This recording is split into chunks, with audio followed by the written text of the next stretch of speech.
Ambassador, thank you very much for joining us today. Thank you. Thank you for joining me. So 2019 is a very special year for Korea. It marks the 100th anniversary of our March 1st independence move and also the establishment of provisional government. What are your words for Korean public? What is important for all the country when you have just as I said, a provisional government is very important just to have an independence and to have just finally after, let's say, a couple of decades of a very sad history to recreate your own structures and to recreate your own nation and to recreate independence. This is very important. So my words is that I hope that would be one and forever such an anniversary. So as not to lose an independence anymore. I hope that the world is driving toward much better times that what our great grandparents had. Hopefully, it wouldn't be repeated again. Right, and I know that Poland just went through the very similar painful time, just like Korea. Can you elaborate on this, please? The 100th anniversary of our independence is as much important as for you. So my country was partitioned 3 times in the 18th century and finally it disappeared, was erased from the map. The question is always just, because you thought about the similarities, you asked me about the similarities. So one of the similarities is how it is possible that a nation can survive and to preserve its own language and its own traditions. That's a question of that. And for us, the 100th anniversary is something like that was a result of the First World War. But was, as you know, Europe created 2 big wars, world wars. So it was something like after 1918, that was the time, as someone said, the time martial law for 20 years preparing for the next war. My country disappeared again was partitioned between the Soviet Union and the Nazi Germany. So that was the very crucial time indeed. The same was experienced here in Korea. Japanese behavior, let's say, or misbehavior is better to say. The past is the past, but on the other hand, you must be aware of that, how important is past to understand the present time and maybe just to pave the way for a future, better future. We are different and we preserved our attributes of our independence and attributes of our nationality as well as Korean people preserve themselves as well. I see. From what you mentioned, I understand Polish people are very independent and strong. And I know that 2018 marked the 100th anniversary of Polish independence. What does independence mean to Polish people? Independence means not to be dependent. When you are dependent, what does it mean? It's not necessarily that you can, because you might have in international relations there is something like a sphere of influences. What does it mean a sphere of influences when some countries, more powerful countries, impose in sphere of influences means that it affects the decisions. Dependency means that you can be partitioned, erased like my country from the map, or you can be dependent in that case of that your parliament follows the way of a more powerful country like the Soviet Union. that was contradictory to our national interests as well. So we were in a Warsaw Pact, for instance. We didn't want to be a member of a Warsaw Pact, but we had to be that. That was semi-independence. This means that this is attributes of freedom, attributes of independence. I see. What was it like commemorating 100th anniversary of your independence here in Korea, where we share a lot of historical similarities? Yes. First of all, how we commemorized. We jogged together with 400 people, and I was not the last one in that running, yeah? I was just in the middle. I was very afraid to be the last one, but hopefully I wasn't. So I celebrated my independence, so to be somewhere in the middle. And I was very glad to see many people, and really that was something like the atmosphere, which is the town hall was enlightened in the colors of our national flag, white and red. So that was the moment that is really you can commemorate forever when you have such a building which is enlightened in your national flag colors. As you just mentioned, I heard there was a very special event to commemorate the 100th anniversary. So let's take a glimpse.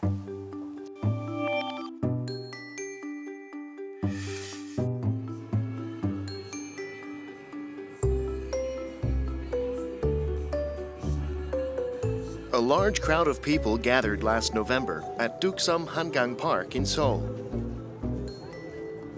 to participate in a running event jointly organized by the Embassy of Poland in Korea and the Seoul Metropolitan Government. But it was no ordinary run. It was a celebration of the 100th anniversary of Poland regaining its independence. Seoul has been a sister city of the Polish capital of Warsaw since 1996. Over the years, the two have had exchanges of all kinds, so it's no wonder the event had such significance for both countries. Polish independence running event will be held in over the 100 cities all around the world. However, Seoul is only one city from Asia hosting running event. Also, Seoul is the first city in which a running event starts in the world. Poland regained its independence on November 11, 1918. To commemorate their hard-won independence, the country has hosted a running event on its National Independence Day every year.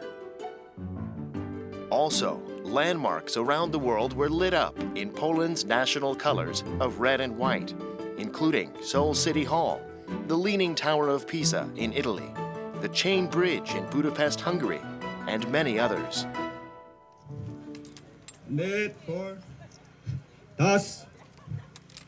In Seoul, more than 400 people came to the River Park in an event that would have been even more special for Polish people living in Korea. It's a special day for us, so we are very glad to be here.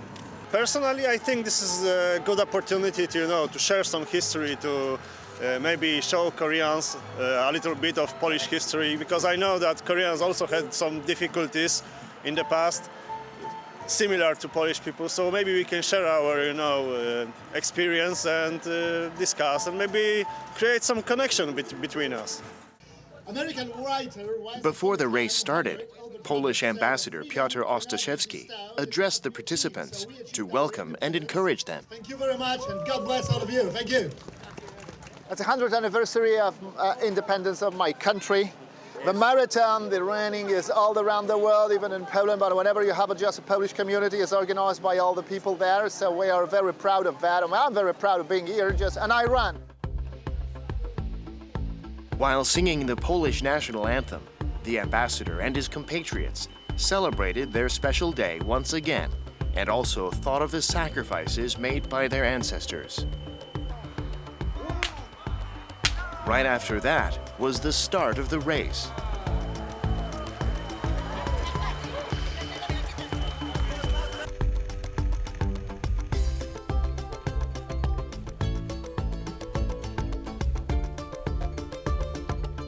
It was divided into a 10K run, a 5K run, and a 1K family walk. Through the peaceful act of running, the participants reminded themselves of the importance of independence. I'm so proud of myself, and now I'm so proud of my country. I do it definitely for my country because I'm far away. I'm so far away from Poland, and it's my like small gift for my country. I'm here for 8 months, and for me it's really special. Just very officially, I may say I'm very, very grateful for Korean people to participate in this event. We understand each other very well. And I have been to Korea 10 times before I became an ambassador since 2008. So I know very well how does it work. And I'm very, very glad, very lucky to be here. Very lucky. Korea and Poland share many similarities, including historical wounds. This running event was a chance to share the spirit of independence, which transcends borders and races and left an unforgettable impression on all.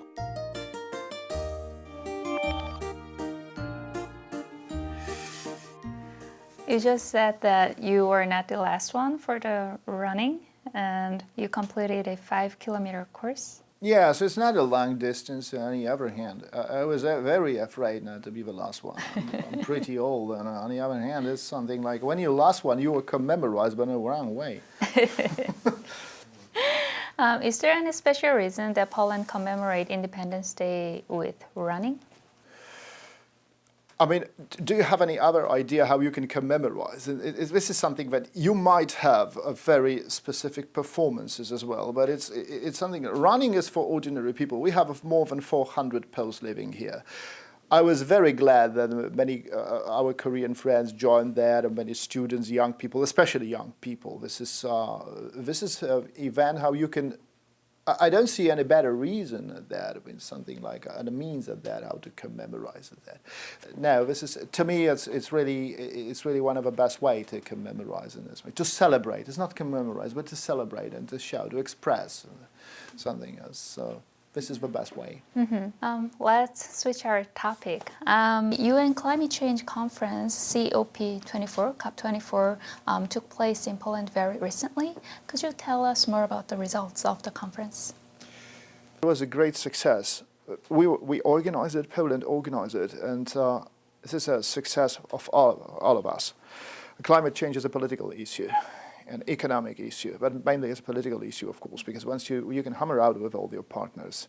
So a final agreement for that, how to pave a way for at least some sort of a reasonable policy. This is energy policy, global energy policy, which it's something like a package from Katowice, so it would be better to commemorate that, and a roadmap for a Paris Agreement 2015. So a final agreement means that in Katowice, which was hammered out, that all of the members that should obey this policy, and that was based on compromise. To hammer out compromise, democracy is based on compromise. Global issues should be just based on compromise as well. It is for a government as to how to realize it and implement this policy. It's a big success, great success for all of us. For my country, it's a double success because we hosted all of the delegations from all around the world. And as you know, it's not easy to hammer out the final package. The Paris Agreement, that was we were moving back like a Kyoto Protocol, that was 2000, beginning of the 21st century, but many countries abstained from that. So many countries realize right now that it's impossible to stay isolated with your own energy policy and the climate change because it affects all of us. So we are very glad, really. I see. Could you tell us more about the relations between Poland and Korea? We have just a pretty long relations. We take 3 decades, so it started 1989 when we just set up diplomatic relations with Korea. As I think that it was my time of my youth, and I was at a university at that time. There was a public demand for a political definite transformation in my country, so to set up relations with Republic of Korea, Israel, several countries where there were no relations during communist time or severed relations during communist time. So there was the way to The first stage was 1989, I should rather say 2004. Then in 2004, there was an exchange of preparation for a strategic partnership in 2013, which is signed a strategic partnership. So our relations were upgraded, I should rather say, promoted into higher level. So what does it mean? That the strategic partnership is a framework within which you have an action plan. And the action plan in 2014-2016, that is another action plan right now we are in, 2017 through 2020, or 2020, as it's much more modern to say the date. So on the other hand, what does it mean? Is it's not if it's a closer partnership in the field of economic relations, trade relations, some sort of defense policy as well. So because, as you know, Poland participates here in the Neutral Nations Committee supervising DMZ since 1953. And on the other hand, the political relations as well. So we closely cooperate on the international forum. And right now in Poland, just got his seat as a non-permanent member in the Security Council, which is, we are just on the verge of a second stage of that, a second year. We closely cooperate with Korea on the global issues. That is one of the most important. Within that, if we talk about, I'd like to talk about economic relations. So Korean investment is about $3.5 billion under just the value of all the relations of that. Within that, we have about $3 billion as a Korean investment. So we are waiting right now in our GCAM investing new big factory which might be built near Wrocław, which is mostly we think about Korean jabos, but you have supporting companies with jabos. So altogether, that would be over between 150, 180 Korean companies on Poland. Wow. In Poland. What does it mean? That Poland is a very attractive place, as because geographical position in a framework of European Union. So on the other hand, it's quite we have a skillful workforce, and therefore it's quite easy to adapt a modern technology on a skillful workforce, and then of course, you, as a producer's Korean company, avoid, of course, many difficulties like a tariff case of that, because it is within the European Union, so 95% of the production in Poland goes into European Union market. Needless to say, that free trade agreement, which was signed between European Union and Republic of Korea, Poland is, of course, as a member of European Union, so we benefit a lot of that. But there are many, many fields we would like to talk about. This is like, as far as I know, within this framework, 2020, all the tariffs should be lifted. But the question is, of course, always to have relations in that make it smoother within that a protectionist policy. That was something you have to arrange, or something like everybody knows that each country protects its own market, but on the other hand, to be more open for commodities, for trade, and for investors as well. Right. Polish president visited Korea during the Winter Games in Yes. Pyeongchang. And I know that he held a summit with President Moon Jae-in.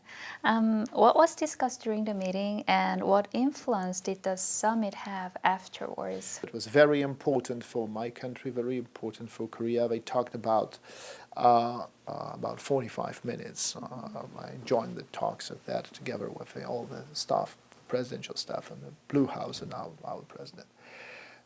We talked about direct flights from Warsaw to Seoul, and they talked about cultural exchange as well. And we expect President Moon to visit our country. I would be very proud when my president could shake hands in Poland with President Moon. What are the biggest issues between the two countries right now? One of the biggest issues, which is a global one, and we have to mention, is of course inter-Korean relations with that, what you have with North Korea.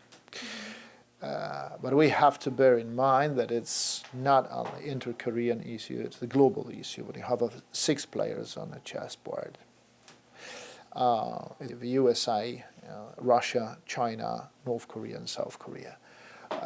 So all the international community, including Poland, watches carefully the development of a course of events.